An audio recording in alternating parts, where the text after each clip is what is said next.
Let's imagine you've got 100,000 address list. When you look at that list, like what's really going on in there? Is there a small group of whales that are doing all the work? Your list is going to be just as big, but suddenly all the metrics are going to start getting bad. Your cost per sale is going to go up, your retention rate is going to go down. Or if you've got like a pig in a python, got this big, huge Black Friday list just chugging its way through, right? Your list is going to look great, but when you hit the average repurchase date, suddenly all your list metrics go down, your cost per sale goes up. And when this happens, when your list metrics suddenly change, people start telling a narrative. Oh, it's the economy, but you weren't watching, you didn't have your eye on the ball.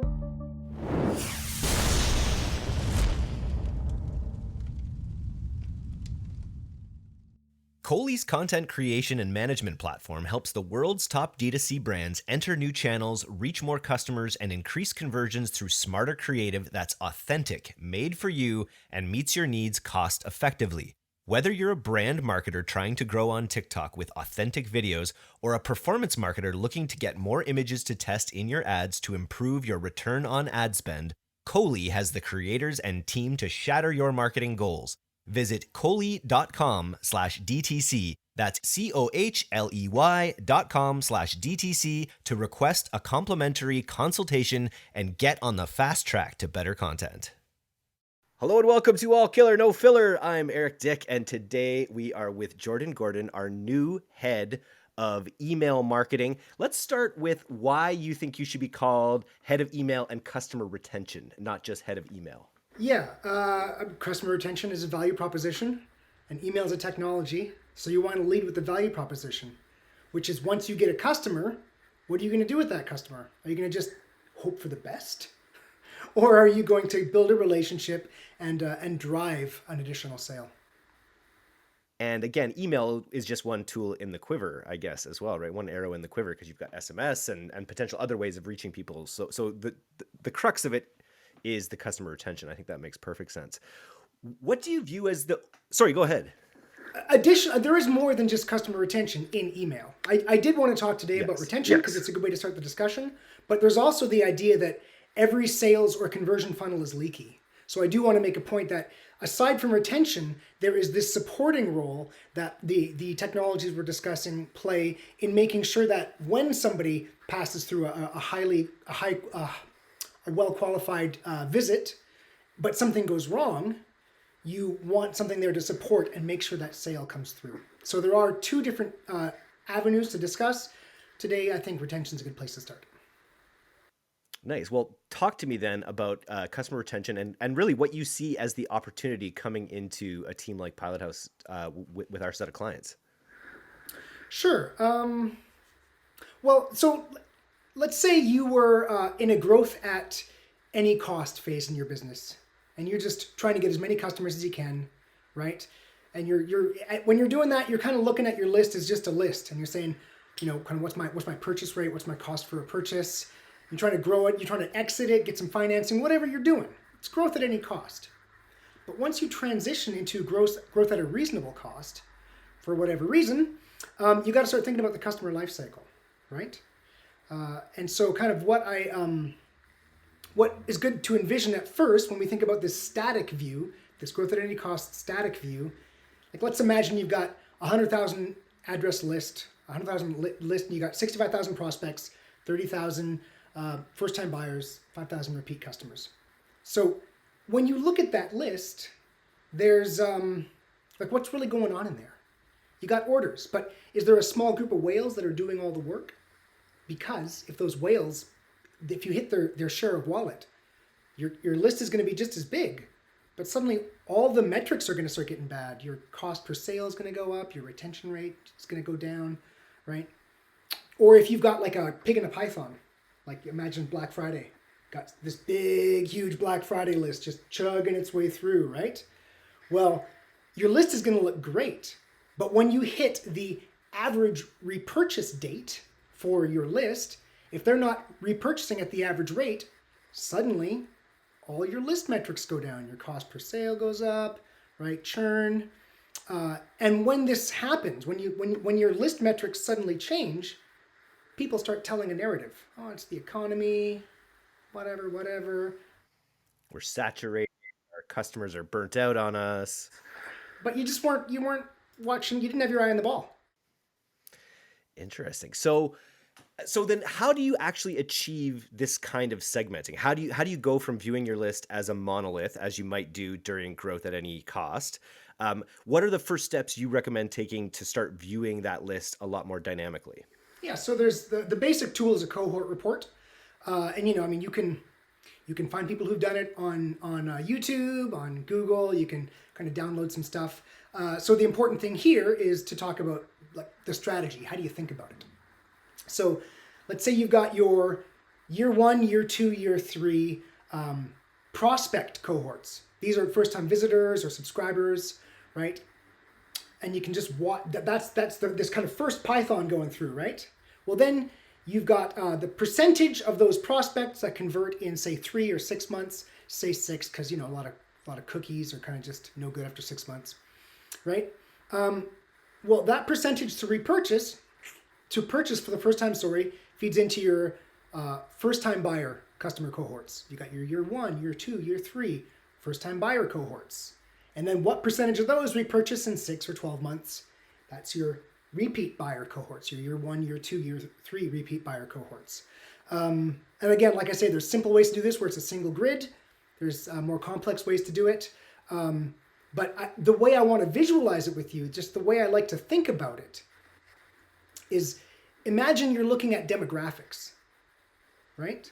Because we've all kind of, we read about that in the news. And I'll just give an example. Elon Musk recently said population decline, not growth, is the problem, right? I don't know if you...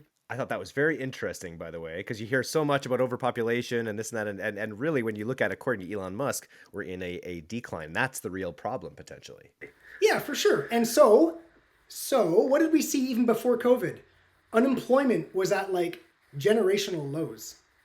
Totally counter narrative. So many people, there'll be no jobs, right? But demographics could have predicted that. So anybody who's thinking, oh, there'll be no jobs, it's like, okay, well, they didn't have their eye on the ball. They weren't looking at their cohort analysis, right? So they couldn't predict what was going to happen with that business. And, to further pull on that string just a bit, housing is stressed, right? Boomers and millennials. So are you familiar with boomers are a huge generation. Millennials come into the housing market at the same time. Boomers aren't moving out. So everything gets squished. That is a demographic problem, right? And, sorry, go ahead. I was just going to say, then tie this back to our list. This is just basically when you look at cohorts, being able to tease out the actual stories of what's happening in your population, for instance. Yeah, exactly. Well, here's an example, right? You have your Black Friday list going through. Let's develop that first example. You had your Black Friday list going through this year, your Black Friday list going through this year, your Black Friday list going through this year, right? First year, you do a bad job of reactivating them. Second year, you do a good job. All of your metrics, the next 1 year of metrics, everything is going to be better. You're going to look like you're killing it. Every campaign is going to look like it's doing good because you're looking at your aggregate numbers and you're saying, hey, this is doing really great, right? What you did was you reactivated those Black Friday buyers. When someone purchases a second time, they're more likely to purchase a third time, right? Totally. So practically, here's a question I have about cohort reporting, because this is something we're dealing with on the D2C side. Is we're looking at our cohorts from when users come in. We're also looking at from where they come in. So we're acquiring users on TikTok, on Facebook, a little bit on Google, organic, etc. Is that another dimension that you're considering in cohort reporting, where you're sort of considering the source of these users? Well, I would drop the cohort idea for this, and we'll move on to something else. When you're doing affiliate marketing, you would want email to migrate people from expensive channels to lower cost channels, from say paid channels to owned channels, right? So you use. I actually was an affiliate manager for a while, and then me too. And then I moved into email marketing, and the first thing that my manager said was, get those affiliate buyers, onto email and then onto direct load. So how can we do that, right? So email is a high ROI channel, and it can be used to direct people to other places in your business. Yeah. Yep. Agreed. And ultimately, it's the place. Yeah, it doesn't. It's a zero incremental cost, really, in terms of messaging these people again. So it really just matters that you do it in as smart a way as possible, I imagine, because that's the real benefit with not treating your list like a monolith. Not only are you going to have better data about what's actually happening, but you should also be able to move the needle in terms of messaging more people with the right message at the right time to drive more sales. Correct? Yeah. So that's like say. That's like the leaky bucket, right? Which actually ties into the other more technical portion, which is where can I get the most leverage? And so if you imagine that you've got your purchase funnel, right? Right at the bottom of your purchase funnel is your shopping cart. So every single thing, affiliate, everything coming in, direct load, just hits that shopping cart. So your highest leverage on the funnel is to build out your shopping cart abandon, by far, because it touches everything, right? And it's also on the awareness funnel, it's where they are, like they put it in their cart. They were not just lollygagging around. Someone doesn't walk on the lot unless they want to buy a car, right? So that's where you get the most leverage. And then you find places up, further up the funnel. I worked with a company that did, online suits, Indochino. And people would come into the store. It's like an omni-channel environment. So, emails should go out. If you set up the right technology, go out from the sales associates. So now you've got a sales associate in your store. You've also got them in your phone. So that's moving further up the funnel to support those conversions. Yeah. Exactly. So we talked about, I want to just go back a little bit to the dynamic cohorts that we talked about here. You've got your year 1, year 2, year 3 prospect cohorts. What's the sort of best way to activate cohorts within this mentality? Like, is it literally, are you sending different messages to people who've been on the list longer than you are to people that are newer on the list? Sure. So what to do with this? There's two ways you can do it. One is the kind of the automated way, which is what any small business would do and a lot of medium-sized businesses. And then you've got huge companies like Walmart and Target, who are also not just using email, they're using like stuff in the mail, right? They're using everything they can. There's two ways to approach it. So let's just do the Target way because it covers everything, and then boil it down to the simplest way, right? The Target way, they're going to find, they're looking at these snakes going through the python, and they can see this group is not looking like they're going to come back, right? We can just see the demographics. We can see this is going to get crunched. So we send coupons or whatever, or promotions, whatever it is, however you want to activate them, to this group and get them to buy, right? Maybe we've got, hey, blue widgets are in. We can do blue widgets for a deal. Okay, let's send these guys blue widgets, right? Get them to repurchase so that as that pig goes through the python, you maintain your kind of your benchmark metrics or improve them, right? Okay, that's the complicated way. We're not all going to do that. Although, you can always go through there, hit attractive cohorts, exclude, people who maybe got in on a promotion. You don't want that customer to be running at a loss. Okay, you can do that manually. The other way is just to automate the whole thing and know what are the best times to activate someone. And I mean, it's simple. When someone first discovers your brand, that's a great time to activate them. So you would automate a welcome series, right? When someone purchases from your brand, okay, that's a great time to reactivate them. So you do all the things you want to do then. When they unbox at home, okay, let's get a review, right? Let's do a refer a friend. Let's get their friend on board, right?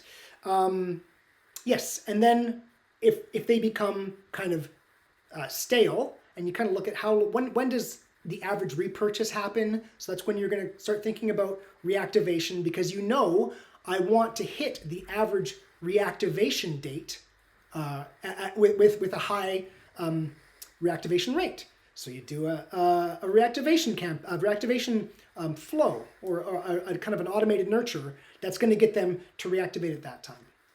What did I do? Welcome, post-purchase, reactivation. There's actually two welcomes. There's welcome buyer, non-buyer. And then cart abandon. If you hit those 5 things, you've really got a lot covered. It's time to let your customers enjoy the products they love without the friction of reordering. That's why the world's most innovative brands like Peet's Coffee and Il Maquillage rely on Order Groove subscriptions to build long-lasting customer relationships and deliver recurring revenue. Order Groove integrates with all e-commerce platforms, making the experience easy to manage and seamless for shoppers. From enrollment incentives to churn-fighting AI, Order Groove gives your business the tools it needs to be the next big subscription success story. Visit ordergroove.com/DTC to receive 2 months off your first contract. What about discounts? Like, one of the things that I'm thinking about, like with all of these dynamic cohorts, because you don't, if you're trying to reactivate someone who hasn't purchased in 2 years, it might make sense to send them a 50% discount or a heavy discount. Whereas someone who's just purchased or is within the regular life cycle of when they might repurchase, you don't want to spend those big discounts in order to acquire them. How do you recommend people go about discounting dynamically so that they don't overshoot what they need to give? Okay, well, let's start that with the highest cost way to do it, which is blanket discounts. And I do see people who say they've even got a welcome series, they've got some coupon code, and it's a universal coupon code. And you can go to like coupons.com and you can find their code, and anybody at any time can just get 10% off. Basically, you're just dropping your sale price, right? So that's blanket the worst, and I want to talk about why you wouldn't want to do that. Especially if you're trying to maintain your prices, once you train your customers that, if I don't do nothing, I'm just going to get a coupon. If you train customers every season, here's the suits, right? All I have to do is wait 2 months. So then you have to retrain that whole cohort, that whole pig going through the Python. You've got to retrain to not expect a coupon after the season is done, right? So that's the worst. Then we shoot down. We say we want to be more tactical. So the simplest way to do that is to tag when a new customer comes in. Either just, did they come in with a discount? Or better, what discount did they come in with, right? So lots of people they come in with a promotion, they found you through a sale, and then you just exclude those, the easiest thing, just exclude those customers and say, we're not going to reactivate someone with a coupon if they discovered us with a coupon. We're just not going to do it. Or like I say, if it's more than 15%, if it was less than 15%, whatever, it depends on your margins. But yeah, so just tagging when they come in, having a customer record, and this often means like either having a customer database, or if you're using an email tool that can support it, create a field and put that value in there and use that for targeting. Nice. One of the things that you mentioned that I wanted to chat about was targeted reactivation and this idea of blending your marketing costs over the full customer life cycle. This is something we're thinking about on the D2C side right now. We acquire subscribers, and then we're figuring out their decay rate and how long they stay on our newsletter, what their sort of true customer lifetime value really is. And I'm curious, how do you do that on email where a lot of your costs are low, right? Like you're not having incremental costs to reach out to someone. So what do you mean by blending the marketing costs over a full customer life cycle?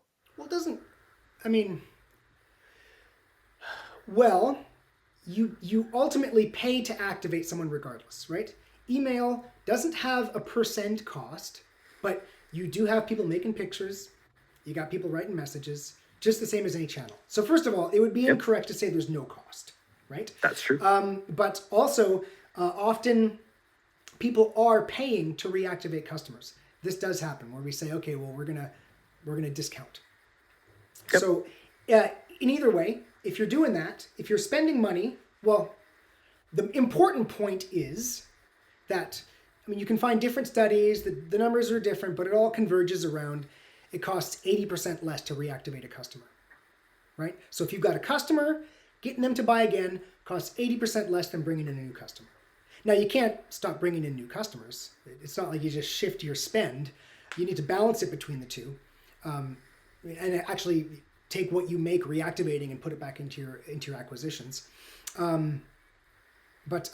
So since it's so much cheaper to reactivate a customer, 80% less, you can spend on that. And there's actually something I call the 20-20-40. It's a little technical, but if you imagine that it costs 20% as much to reactivate an existing customer, and 20% of your list is repeat customers, 20% of your buyer list is repeat customers, and they're 40% of your revenue, because repeat customers tend to buy more, right? So you get more leverage there. If you've got a 20-20-40, you want to turn that into a 25-30-60, right? Where you spend some more, where you get really good leverage on your first-time buyers. I had one executive who his whole retention strategy was just make a second purchase. That's it. Someone's purchased once, make them buy a second time, and then just let them do their thing. Because that's where you're getting this huge amount of leverage. Take that 20, turn it to 25. You're suddenly, your repeat buyer list is 30% of your list, and they're 60% of your revenue. That's the goal. A bit more of a flywheel at even just with that little shift in percentages, shifting your budget to really focus on acquiring better users off the hop, because then their costs go down over time with these other metrics. Yeah, that's exactly right. Well, I mean, this started at the buyer, but then what you do, of course, is you take what you're making and you feed it back into acquisitions once you know that you're hitting, whatever margin you need for the rest of your business. And it just all of this data feeds into what you can pay to acquire a new customer for, I guess, right? Like, this is he who can pay the most for a customer will win in our current environment. That's right. So it ends up this really macro thing, kind of like when you're looking at the list and you've got your list metrics and there's what's going on in there, picking a Python, all this stuff, but you've got these list metrics. Well, when you've got a sale that you can spend 80% less on, right? But you say, okay, well, let's make it 70% less. Let's go after just people on the margin, right? That feeds in and makes all of your metrics better because you've got this extra buyer that you spent far less to acquire. Totally. What are you actually using technically to do this cohort analysis? Is this all Google Sheets, or is there a program that's breaking out all these cohorts? I've always done it in a spreadsheet. It's the only way, really. Yeah, but for a client, I would just make a spreadsheet, and I'd probably use the same core spreadsheet for multiple clients and try to find a simple way to do it. Because also, I listed these 3 different tiers. I mean, that's very Nike, right? We would want something just simpler, which is, let's just look at this and see you see them. It's kind of like a vertical. If you download it, you'll find you'll see it's like a vertical, and you can kind of just see what's going on. You can see where it's weak, and you can always if you do a cohort analysis, you're going to see where it's weak. Just start marketing to those customers because you have their addresses, you have their identities, they're customers. We can get a deal on blue widgets. God, let's send those guys some blue widgets, right? Well, I really appreciate you coming on All Killer No Filler today, man. I look forward to chatting again soon. Yeah, and you know what? Next time I've got some other ideas, like we touched on how to amplify your associates, what to do with email in an omnichannel environment, which is more of this supportive concept. And yeah, just talking about how to tighten up the funnel, because this was very retention focused. And Totally. Email's got 2 sides of a coin. So I do hope I get to come back again and chat with you some more. It was fun. You certainly will. And if you want to work with the Pilothouse email team, just go to pilothouse.co and fill out a form, and you can geek out with us on email anytime.